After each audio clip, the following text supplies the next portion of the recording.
হযরতে হুসাইন রাদিয়াল্লাহু তাআলা আনহু গভীর রজনীতে মক্কা থেকে চিঠি এসেছে, এরকম কুফা থেকে চিঠি এসেছে, আপনি আমাদের কাছে চলে আসেন, আপনার কাছে বয়াত গ্রহণ করব, আপনার নেতৃত্বে আপনার খেলাফত এই মক্কা মদিনায় প্রতিষ্ঠিত হবে।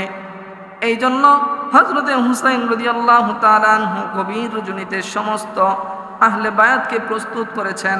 প্রস্তুত করে গভীর রজনীতে নবীজির রওজার পাশে দাঁড়ায়া নানাজির কাছে চিরজনমের জন্য বিদায় নিতেছেন। ও নানাজি, আপনার দিনকে দুনিয়ার জমিনে আমি ভুলণ্ঠিত হতে দেব না। আমি হুসাইন যতদিন পর্যন্ত দুনিয়ার জমিনে বেঁচে থাকব, আপনার দিন এরকম করে দুনিয়ায় ভুলণ্ঠিত হতে দেব না। আমার জীবন দিয়ে হলেও আপনার দিনকে দুনিয়ার বুকে টিকিয়ে রাখবো।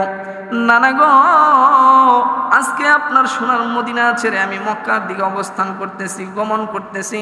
ও নানা, চিরজনমের জন্য বিদায় দিয়ে দেন। হইতে পারে আর কোনোদিন দুনিয়ার জমিনে আপনার সাথে আমার দেখা হবে না, আর কোনো দিন আপনার রওজার পাশে দাঁড়ায় আমি আপনাকে সালাম করতে পারবো না। হাসরের ময়দানে আপনার সাথে হয়তো দেখা হয়ে যাবে। বিদায় নিয়ে হযরতে হুসাইন রাদিয়াল্লাহু তাআলা আনহু কবর জিয়ারত করে সাথী সঙ্গীদেরকে নিয়ে মক্কার দিকে অবস্থান করলেন।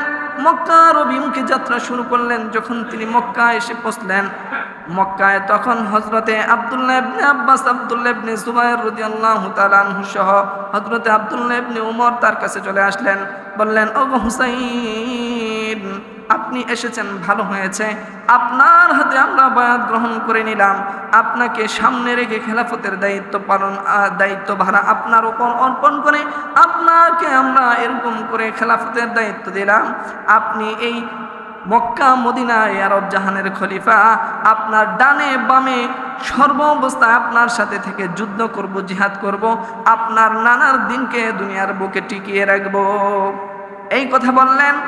ওই দিক থেকে কুফা নগরী থেকে এরকম করে শত শত হাজার হাজার চিঠি আসা শুরু হয়েছে। যখন শুনেছে মদিনা থেকে মক্কা হুসাইন রাদিয়াল্লাহু তাআলা আনহু এসেছে, তারা বড় বড় সাহাবী যারা ছিলেন তারা বুট বসেছে। তারা এরকম করে এজিদের হাতে ক্ষমতা ছেড়ে দিবে না, খেলাফতের দায়িত্বভার দিবে না। হযরতে হুসাইন রাদিয়াল্লাহু তাআলা আনহুকে খলিফা বানিয়ে তার নেতৃত্বেই এই দুনিয়ার জমিনে এই মক্কা মদিনার মধ্যে এরকম করে দিনকে প্রতিষ্ঠা করবে, খেলাফত কায়েম করবে। এই সংবাদ পাওয়ার পর একটা নয়, দুইটা নয়, তিনটা নয়, 40,000 কুফা নগরী থেকে 40,000 চিঠি এসেছে হযরতে হুসাইনের কাছে। হুসাইন গো, আপনি আমাদের কুফায় চলে আসেন, কুফায় চলে আসেন। আপনার জন্য আমাদের প্রতি আপনার যা করতে হয় আমরা করব। আপনার জন্য যুদ্ধ করব, জিহাদ করব। আপনার ডানে বামে যেখানে থাকতে হয় সেইভাবে থেকে আপনার সঙ্গে হয়ে আপনার হাতে বায়াত গ্রহণ করে এই খেলাফতের দায়িত্ব আপনাকে দেব। আপনি কুফায় চলে আসেন। এই জন্য একটা নয়, দুইটা নয়, 40,000 চিঠি যখন আসছে, হযরতে হুসাইন রাদিয়াল্লাহু তাআলা আনহু ওই কুফা নগরীর উদ্দেশ্যে রওনা করার জন্য এরকম প্রস্তুতি গ্রহণ করেছে। যখন কুফার দিকে রওনা করেছে, হযরতে আব্দুল্লাহ ইবনে জুবায়ের হুসাইন রাদিয়াল্লাহু তাআলা আনহুকে পথ আটকে বলতেছে, ও ভাই হুসাইন, আপনি যাবেন না, কুফা নগরীতে যাবেন না। কারণ ইতিপূর্বেও আপনার আব্বার সাথে কুফা নগরীর মানুষ কথা রক্ষা করে না, গাদ্দারি করেছে, নিমক হারামি করেছে। আপনার আব্বাকে দুনিয়ার জমিন থেকে তারা ষড়যন্ত্র করে সরিয়ে দিয়েছে। আমার মনে হয় আপনাকেও তারা সেই পথে নিতে চায়। তাদের চিঠির ভাষা আর তরবারির ভাষা এক নয়। আপনি তাদের প্রপাগান্ডায় পড়ে কুফার দিকে গমন করবেন না। এই কথা বলার পর হযরতে হুসাইন রাদিয়াল্লাহু তাআলা আনহু আব্দুল্লাহ ইবনে জুবায়েরকে জড়ায়া ধরে চোখের পানি ছেড়ে কান্না করে বলে, ও ভাই, আমি থাকতে পারবো না গো ভাই। আমাকে আমার নানাজির স্বপ্ন যুগে দেখা দিয়েছে। আমার নানার দিনকে দুনিয়ার বুকে প্রতিষ্ঠা করার জন্য, দিনকে দুনিয়ার বুকে এরকম করে আমার নবীর দিনকে এরকম করে বুলন্ডিত হতে দেব না। ওইদিকে 40,000 মানুষ আমাকে চিঠি প্রেরণ করেছে। এতগুলা মানুষের চিঠির উত্তরে যদি আমি সেখানে অবস্থান না করি, সেখানে না যাই, আমি কাল কিয়ামতের ময়দানে আমার নানার দরবারে কি জবাব দেব? কোনোভাবেই তাকে বুঝায় রাখতে পারল না। সর্বশেষ হযরতে জুবায়ের রাদিয়াল্লাহু তাআলা আনহু আব্দুল্লাহ ইবনে জুবায়ের ভাইকে বুকে জড়ায় ধরে বলে, ও ও হুসাইন, মনে হয় আর জীবনে কোনোদিন তোমার দেখা পাবো না, আমার মনে হয় তোমার এই জীবনের শেষ দেখা, যাও তোমাকে বিদায় দিয়ে দিলাম। শহীদ, অগ্রিম শহীদের ঘোষণা দিয়া আব্দুল্লাহ ইবনে জুবায়ের তাকে বিদায় দিয়ে দিলেন। এইদিকে 40,000 চিঠি চলে আসছে।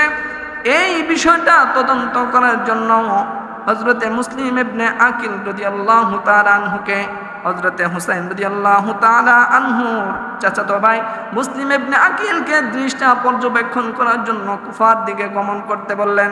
ও ভাই, আমি আপনাকে একমাত্র বিশ্বাস করি, ভরসা করি, তুমি যাও কুফার দিকে গমন করো, তোমার 2টা এতিম সন্তানকে নিয়ে তুমি গমন করো, সেখানে অবস্থান করো, অবস্থা পর্যবেক্ষণ করে তুমি আমাকে চিঠি প্রেরণ করবা, আর আমি তোমার চিঠির পরিপ্রেক্ষিতে আমি প্রস্তুতি গ্রহণ করে কুফার দিকে গমন করব।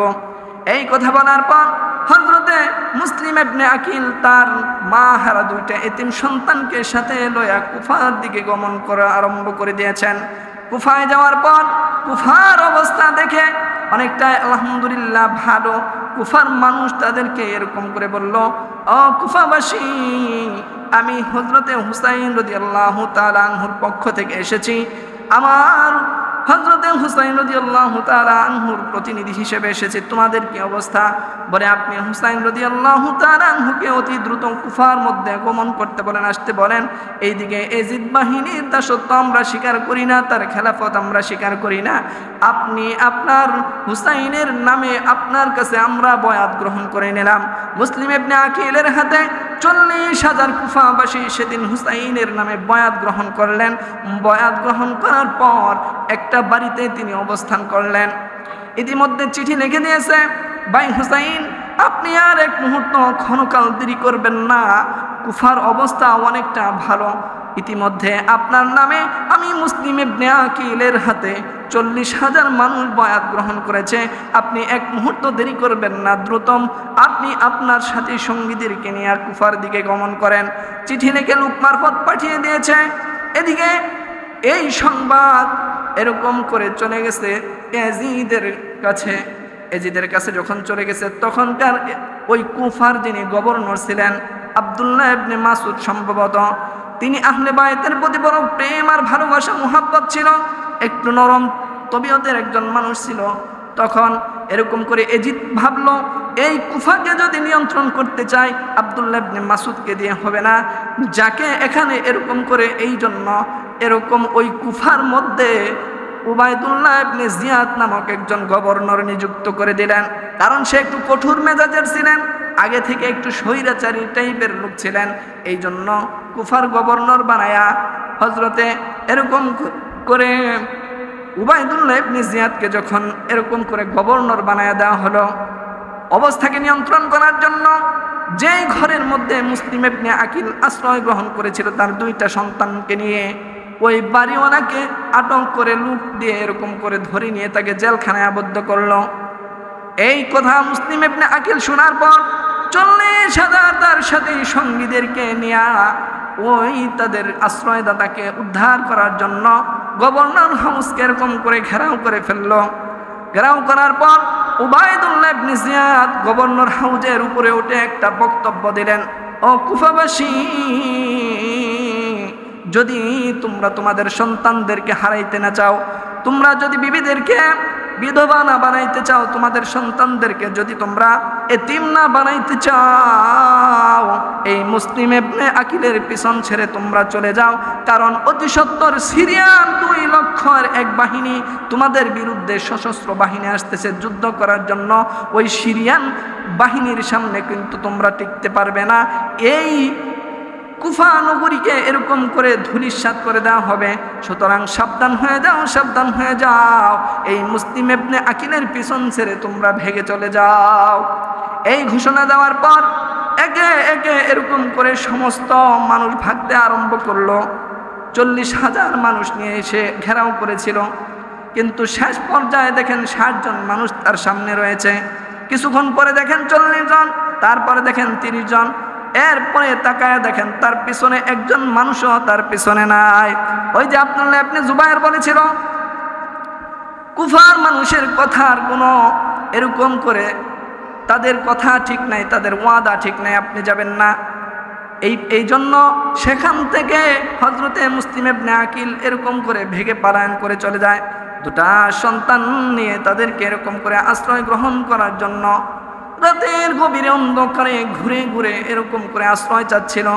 ও কুফাবাসী, আমি তোমাদের কাছে একটু রাত্রি যাপন করতে চাই, আমি একজন মুসাফির, এই এলাকায় আমি নতুন, আমাকে একটু থাকতে দিবানি। কিছুক্ষণ পূর্বে যে 40,000 মানুষ তাকে এরকম করে বয়াত গ্রহণ করেছিল, তাকে অভয় দিয়েছিল, যেই সাহসের কারণে, অবস্থানের কারণে ওদিকে ইমাম হুসাইনের কাছে চিঠি পাঠিয়ে দিয়েছে তাকে কুফার দিকে আগমন করার জন্য। এদিকে প্রেক্ষাপট পরিবর্তন হয়ে গেছে, অবস্থা পরিবর্তন হয়ে গেছে। কোনো মানুষ তাকে এক ঢোক পানি পর্যন্ত, খাবার পর্যন্ত দেয় নাই, তাকে থাকার ব্যবস্থা করে দেয় নাই। রাতের গভীরে ঘুরতে ঘুরতে একজন মহিলার বাড়ির কাছে চলে গেছে, ডাক দিয়ে বলে, তুমি কে গো? বলে, আমি রাসূলের বংশধর, আহলে বায়াতের বংশধর মুসলিম ইবনে আকিল, আমি এই এলাকার মানুষ নয়, আমাকে একটু থাকতে দিবানি। ওই মহিলার দিলের মধ্যে একটু মায়ার সঞ্চালন হয়েছে। আহারে আমার মায়ার নবীর বংশধর, আসেন আপনাকে আমি রাত্রের জন্য থাকার জন্য ব্যবস্থা করে দেই। একটা ঘরের মধ্যে তাকে লুকায় রাখা হলো। এদিকে এরকম করে উবাইদুল্লাহ ইবনে জিয়াদ ঘোষণা করে দিল, যদি এই মুসলিম ইবনে আকিলকে যদি কেউ ধরে নিয়ে আসতে পারো, তার জন্য 1000 স্বর্ণ মুদ্রা আমি তাকে উপহার দেব। কত বড় গাদ্দার, কত বড় নিমক হারাম! যেই কুফাবাসী তাদেরকে দাওয়াত করে এনেছে, চিঠি দিয়ে এনেছে, তার হাতে বয়াত গ্রহণ করেছে, 1000 স্বর্ণ মুদ্রার লোভে এই মুসলিম ইবনে আকিলকে ধরার জন্য কুফাবাসী পাগল হয়ে গেছে। 1000 স্বর্ণ মুদ্রার লোভ সামলাইতে পারে নাই। পরবর্তীতে তাকে গ্রেফতার করে তাকে গভর্নর হাউজে নিয়ে যাওয়া হয়েছে। নির্মমভাবে তাকে নির্যাতন করা হয়েছে, অত্যাচার নির্যাতন করা হয়েছে। যেই জেলারের এরকম করে কাজীর কাছে তিনি ছিলেন, একটা রাত্র কাজীর কাছে বললেন, কাজী সুরাইম, আমি ইতিমধ্যে নবীজির নাতি হুসাইনের কাছে চিঠি পাঠিয়ে দিয়েছি, ওনার পরিবারবর্গ নিয়ে কুফার দিকে হয়তো বা আগমন শুরু করেছে। আপনার কাছে আমার একটা দাবি, আপনার কাছে আমার রিকোয়েস্ট, একটা চিঠি লিখে আপনি হুসাইনের কাছে পাঠায়া দেন, যেন হুসাইন আর কুফার দিকে গমন না করে। আরেকটা দাবি, আমার 2টা এতিম সন্তান এই কুফা নগরীতে, ছোট্ট ছোট্ট বাচ্চা, কাউকে চেনে না, মেহেরবানি করে দয়া করে আমার এই 2টা সন্তানকে আপনি মদিনার দিকে, মক্কার দিকে একটু পাঠানোর ব্যবস্থা করবেন। এই কথা শুনে কাজী সুরাইম তাকে ওয়াদাবদ্ধ হলেন, চিঠি লিখে দিলেন হযরতে হুসাইন বরাবর যে আপনি আর কুফার দিকে আগমন করবেন না। এই কুফার অবস্থা কিন্তু ভালো নয়, এই কুফাবাসী আপনার সাথে ওয়াদা খেলাফ করেছে, গাদ্দারি করেছে। এদিকে ওই ছোট্ট 2টা বাচ্চাকে কাজী সুরাইম ভাবলো, একটা মক্কা থেকে একটা কাফেলা আসছে, সেই কাফেলাকে এরকম করে কি করতে হবে, এই বাচ্চা দুটাকে তাদের কাছে পৌঁছায় দিলে তারা ওই কাফেলার সাথে চলে যেতে পারবে। এই জন্য এই কাজ করার পর ওই 2টা বাচ্চা নিয়ে যখন ওই খিমার কাছে গেলেন, গিয়ে দেখলেন সেই কাফেলা অনেক আগেই বিদায় হয়ে গেছে। ডাক দিয়ে বলে, ও বাচ্চারা, আমি আর তোমাদের জন্য কিছু করতে পারবো না, এই রাস্তা দিয়ে কাফেলা রওনা হয়ে গেছে, তোমরা এই রাস্তা ধরে চলা আরম্ভ করো। নসিব যদি ভালো হয় কাফেলা পাবে, যদি নসিব খারাপ হয় হয়তো রাস্তা হারিয়ে ফেলবে। ছোট্ট 2টা বাচ্চা এতিম অসহায় ওই মরুর পথ ধরে রওনা করেছে, কিন্তু তারা রাস্তা হারিয়ে ফেলেছে। অন্ধকার রজনী, সকাল হতে হতে এরকম করে সূর্য উদিত আরম্ভ হয়েছে। এইদিকে আরেকটা ঘোষণা হয়ে গেছে, ওইদিকে মুসলিম ইবনে আকিলকে পরদিন সকালবেলা গভর্নর হাউজের উপর থেকে ফেলে দিয়ে তাকে শহীদ করে দেওয়া হয়েছে। আবার ঘোষণা করেছে, যদি কেউ এই মুসলিম ইবনে আকিলের 2টা সন্তানকে কেউ যদি ধরে এনে দিতে পারে, তাকে 1000 স্বর্ণ মুদ্রা পুরস্কার ঘোষণা করা হলো। এই ঘোষণার পর মুসলিম ইবনে আকিলের সন্তানকে খোঁজার জন্য সমস্ত কুফাবাসী উট নিয়ে, ঘোড়া নিয়ে এরকম করে তাদেরকে গাদা নিয়ে খুঁজতে আরম্ভ করেছে। এদিকে সূর্য উদিত হয়ে গেছে, কোথায় যাবে, কি করবে? ছোট্ট 2টা দুধের বাচ্চা একটা ঝুপড়ির মধ্যে তারা লুকায় আছে। সকালবেলা ওই ঝুপড়ির পাশে একটা কূপ ছিল, সেই কূপের মধ্যে মানুষ পানি নেওয়ার জন্য আসতো। ওই দিনও ফজরের নামাজের পর একটা মহিলা পানি নেওয়ার জন্য আসছে। পানি নেওয়ার জন্য আসার পর লক্ষ্য করে তাকায় দেখেছে ওই দুইটা ছোট্ট বাচ্চা গুনগুন গুনগুন করে এক ভাই আরেক ভাইকে ধরে চোখের পানি ফেলে কান্না করতেছে। মহিলা ডাক দেয়া বলে, কে গো তোমরা? বলে, আমরা সেই মক্কা থেকে মদিনা থেকে এসেছি, আমরা মুসলিম ইবনে আকিলের দুই এতিম সন্তান। আমার মা নাই, আমার বাবাকে এরকম করে সৈন্য ইয়াজিদের সৈন্য বাহিনী তাকে গ্রেফতার করেছে, তাকে শহীদ করে দেওয়া হয়েছে। ওই মহিলার দিলের মধ্যে মায়া লাগছে, দুইটা সন্তানকে নিয়ে ঘরের মধ্যে লুকায় রাখছে। এইদিকে ওই মহিলার স্বামীও 1000 স্বর্ণ মুদ্রার লোভে ওই সন্তানদেরকে খুঁজতেছে। ওই সন্তানদেরকে খুঁজে রাত্রি বেলা ঘরে ফিরে এসেছে। আসার পর ওই দুইটা সন্তান স্বপ্নে দেখতেছে যে, বিবি আমি অনেক ক্লান্ত হয়ে গেছি, আমাকে একটু খাবারের ব্যবস্থা করে দাও। যখনই খাবার খাবেন এমন সময় দুইটা সন্তান ঘুমিয়ে আছেন। ঘুমিয়ে থাকা অবস্থায় স্বপ্ন যুগে দেখতেছে তার বাবাকে এরকম করে ইয়াজিদের বাহিনী এরকম করে জবাই করতেছে। এই স্বপ্ন দেখার পর ছোট্ট দুইটা বাচ্চা চিৎকার মেরে উঠেছে। এই চিৎকারের আওয়াজ শুনে ওই মহিলার স্বামী বলতেছে, কে আমাদের ঘরে কোনো বাচ্চা সন্তান নাই? কে আমাদের ঘরে কান্না করে? বলে, ওই যে পাশের বাসার একজন মহিলা তার সন্তানদেরকে রেখে গেছে। বলে, না না না বিবি, এটা কুফার সন্তানদের কান্নার আওয়াজ নয়, আমার হয় এটা মদিনার বাচ্চাদের কান্নার আওয়াজ। গিয়ে জিজ্ঞেস করলো, তোমরা কারা? বলে, আমরা মদিনা থেকে এসেছি, মুসলিম ইবনে আকিলের সন্তান। এই কথা শোনার পর বলে, হায় রে, সারাদিন ঘোরা দাবড়ায়া তোদেরকে খুঁজতেছি 1000 স্বর্ণ মুদ্রার লোভে, আর তোমরা আমার ঘরের মধ্যে লুকায় আছো। চলো এখনই তোমাকে উবাইদুল্লাহ ইবনে জিয়াদের দরবারে নিয়ে যাব।